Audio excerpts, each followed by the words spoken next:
Alright.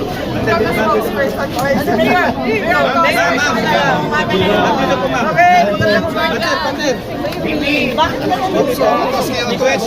O, bakit daw siya nandito? Oo, pangatlong beses ko na ito. Galing ako dito nung nakampal mo na tapos ngayon. Ikaw naman kasi sa Ma'am, ano lang, tatlo na raw yung patay doon sa Israel. Yes, tama po.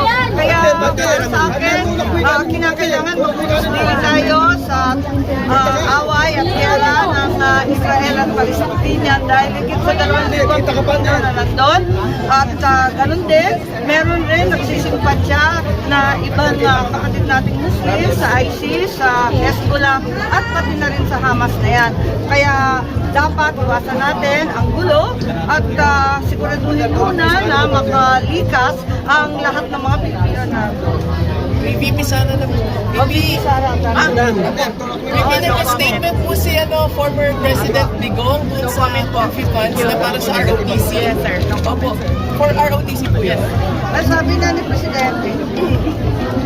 Sir, ano lang po, yung sa LTFRB, yung meron pong nag-allege ng corruption, and then nasa-recan, ano po yung masasabi mo?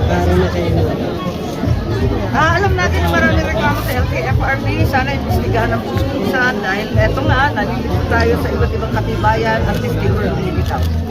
Senator, yung mga jeepney driver malapit din sa inyo. At sabi nga nila, huwag muna sanang ituloy yung modernization. Reaction ko Pero doon.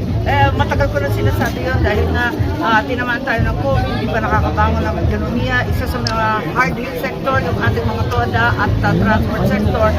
Tigit sa lahat, napakataas ng antas ng level ng Euro level 4. Talagang hindi makahabol mula sa DOS.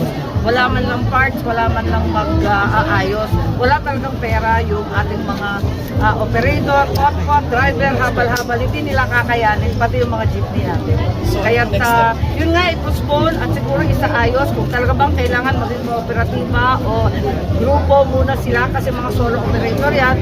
At ganun lang, kakarampot lang ibibigay, 80 ba o 160,000 ang inaalok. Wala bang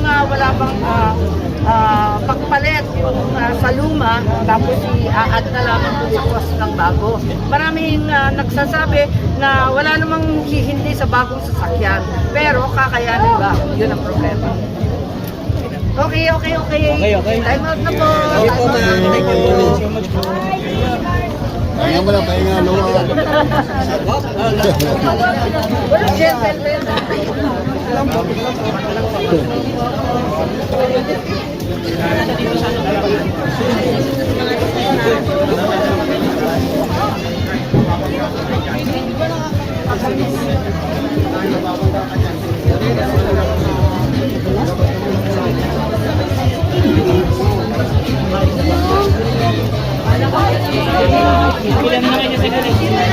May pilamas dito sa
Ah, siguro.